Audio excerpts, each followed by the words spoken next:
About to do some Kulve Taroth farming, but I thought I'd go over what I run to fight Kulve Taroth first because I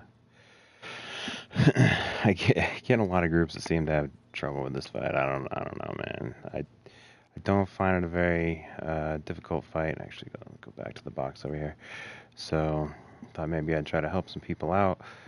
Um, I'm running the glaive. That's not the weapon you have to run. I'm running this weapon because I base all my builds off of elemental damage, unless it's a monster that doesn't really have any elemental weakness.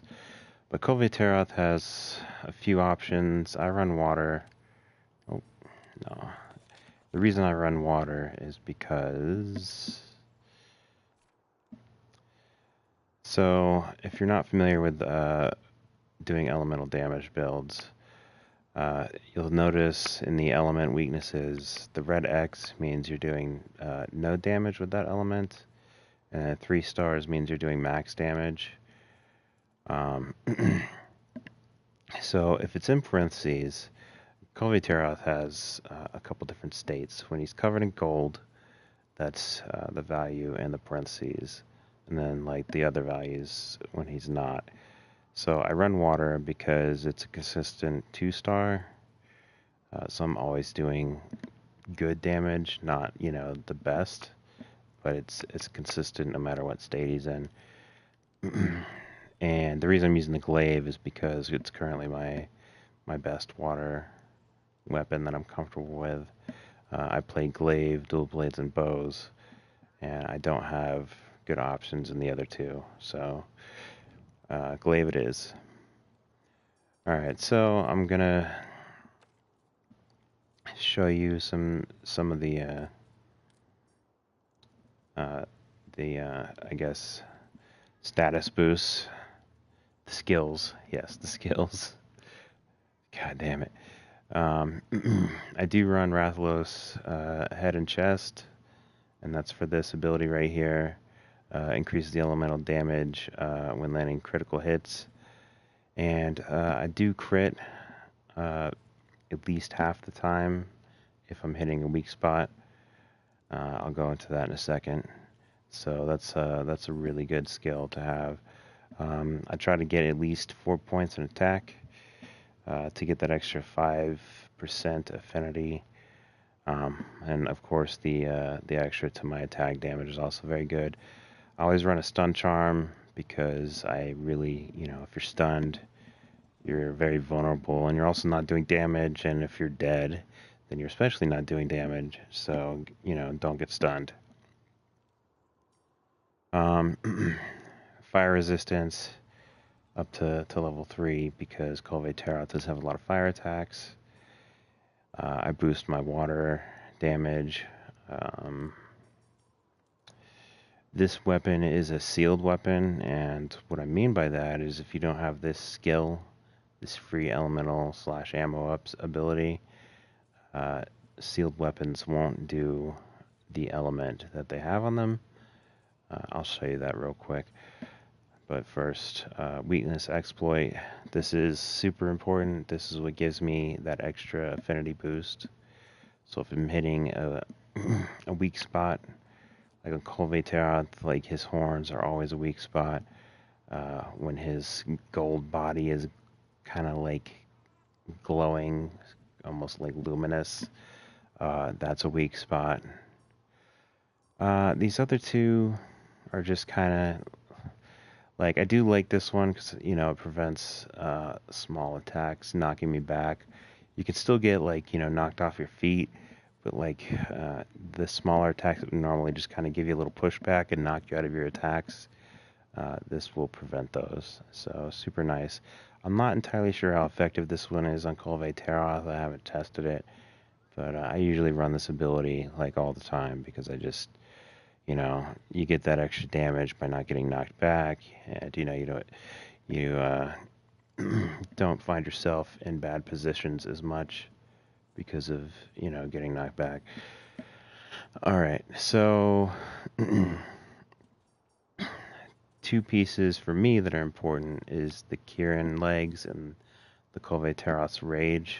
That's where I get that free element, which gives me my weapon element damage. I'll show you what I mean by that, actually. So if you look in the status bar on the right, you'll see that I have 460 element damage. So if I take off my hands and my pants, you'll now see that it says none. Even though this is an elemental weapon, it's sealed. And how you can see that, actually let's go back into, no, I think I can see it from this menu.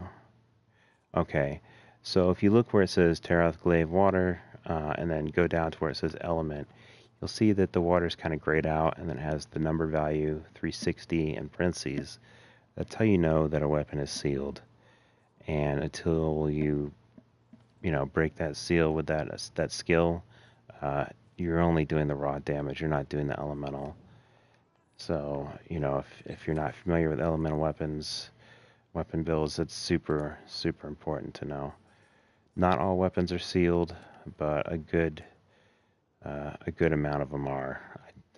I feel like out of the weapon types that I use, it feels like at least half. So most of my outfits consist of these two pieces. The nerd coil is a piece you can interchange. I wear it for that 2 attack. 2 of my attack boost points come from this piece, so that's important to me. I'll show you my decorations real quick. Now, most of these, the fire resist, I have 3 fire resist to keep me alive. The stream jewels, that gives me plus 100 water attack, very nice. The tenderizer gives me that 3rd point weakness exploit. This is a pretty hard one to get. I really do suggest trying to go after it, though. It's very, very good. It lets you really kind of customize your builds, because otherwise you have to find pieces to give you the full 3. And they're out there, like one of the the common ones. Yeah, I could run that Rathlos, which gives me 2, and then I could put on the Kaiser, which would give me that 3rd point, and a 3-tier gem slot with it. There's some other options as well, but not the point of this video. Just letting you know that there are some options to play with. I think that's pretty much everything as far as the gear. Oh, just to let you see kind of where my stats are at. 493 defense, 28 on the fire resist. So, I'm pretty tanky going into this fight. If you're dead, you're not doing damage. So, it's good to take a little bit of utility versus just trying to get all damage abilities. That was my first instinct when I started building, different gear loadouts. And, I've noticed that, having more utility really actually ups your damage, even if you have less damage skills, because you spend less time healing, less time dead, less time on your ass. So that's a mentality that I would suggest, possibly adopting. What else do I have to show? Oh, I do suggest making, custom loadouts for both your gear and your items. These are the items I usually bring. It's very health regenerative heavy. I don't use most of these, but I don't like being unprepared. So, I have the max potion, the ancient potion, or yeah, is that an ancient? Yeah, okay. And then I have the ingredients to make some of these things in case I run out. Like I have it for the max potions, I have it for the megas, and then of course I have those charms. If you don't have those charms, these up your armor and your power. Very good to have. I bring the bombs, And I bring the might pill and the adamant, which is your defense pill, and the cool drinks, because there is one phase in the fight where you do need the cool drinks, and the item chest in the quest does not have cool drinks, so make sure you don't forget those.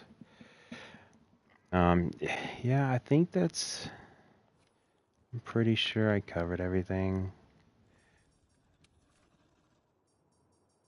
Oh, I do.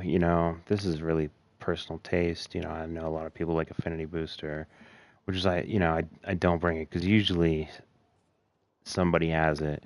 Uh, I use Rocksteady, which keeps you from getting CC'd, you know, knockbacks, knockdowns, that sort of thing. And then the health booster. These two items together are very strong, can really let you put out a lot of damage.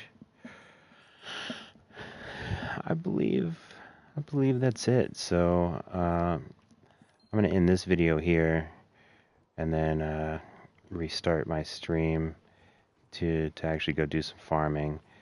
But I hope you guys found this helpful. Hope it'll help you get through this fight easier. If you liked it, please hit the like button and sub. I'll be doing more videos in the future like this. And leave me some comments. Let me know what you thought of the video. Tell me how bad it sucked, or if there was things you liked. That's fair. Anyways, thank you for watching. I appreciate it.